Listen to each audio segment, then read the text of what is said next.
Ang tindi po ng sagot ni Executive Secretary Rap Recto. Nagpalabas ng isang statement na nagsasabing kabaligtaran ang lahat ng mga paratang ni Congressman Libiste sa kanyang asawa at sa mga galawang politika sa lalawigan ng Batangas.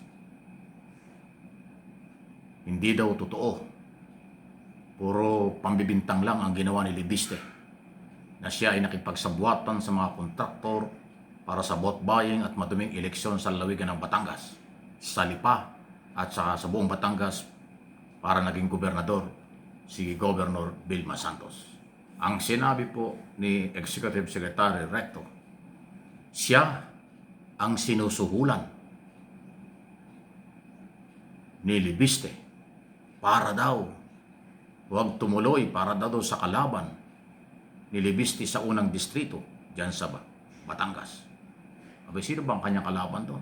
Pinasusuhulan daw ng 400 million. Unang araw daw ng meeting nila, meron daw 400 million ini-offer si Libiste, ang batang Libiste, kay Secretary Recto para daw huwag tumakbot, huwag siyang labanan doon sa unang distrito kung sino man yung kaibigang politiko ng mga Recto. Maliban pa daw dyan, meron daw isinusuhol pa na 1 billion itong batang Libiste sa kanya para daw huwag tumakbo si Vilma Santos at siya daw ang pagpayagan at siya daw ang suportahan. Nag-ambisyon pa palang pagiging governor itong si Libiste, hindi lang pala congressman. Nako, naloko na.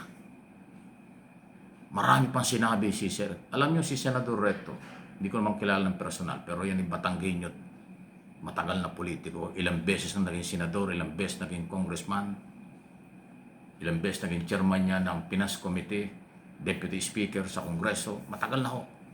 At mayaman yung Recto. Hindi ho yan pangkarniwang politiko sa Batangas. Negosyante at politiko. Tapos, ganito ang ginagawa ni Libiste, sinisiraan sila. At lumalabas ngayon sa aking personal na observation at opinion, inunahan ni Libiste. Kaya siya nagsasalita ngayon na ang kanyang sinisiraan ay ang mag-asawa at pamilyang Recto sa Batangas at kaalyadong politiko.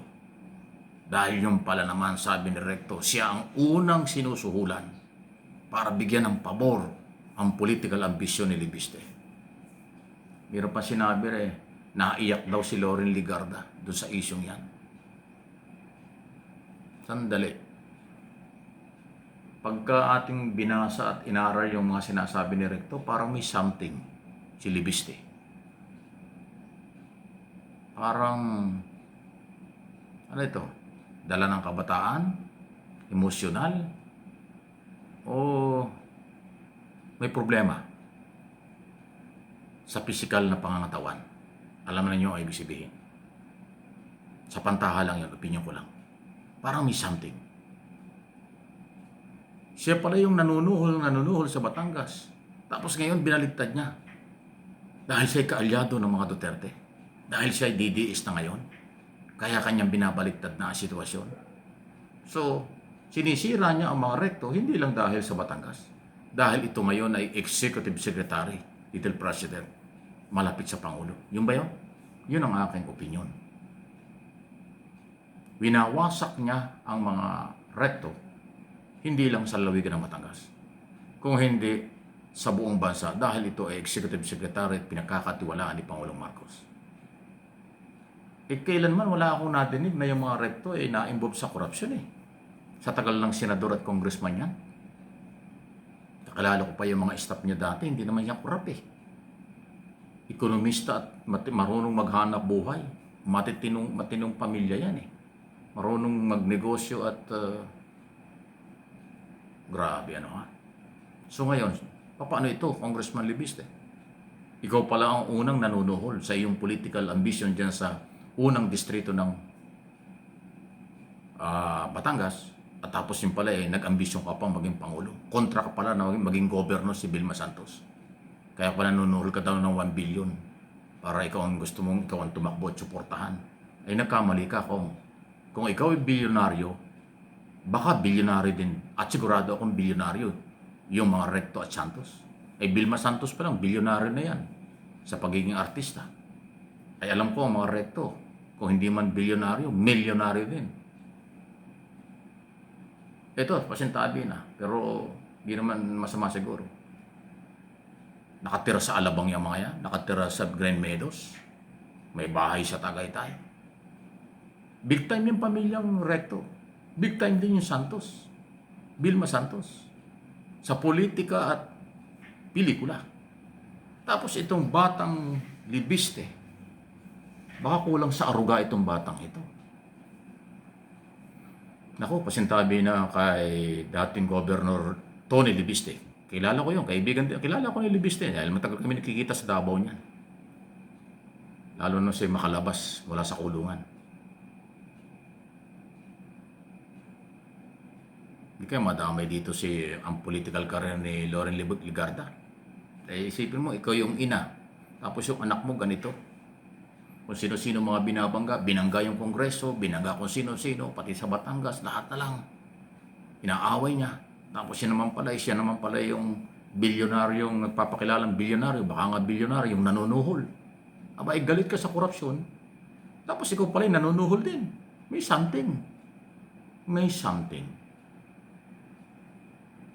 Baka maling pamilya, tatanong lang, Congressman Libiste, baka maling political party at maling pamilya ang nalapitan mo, baka nahawa ka.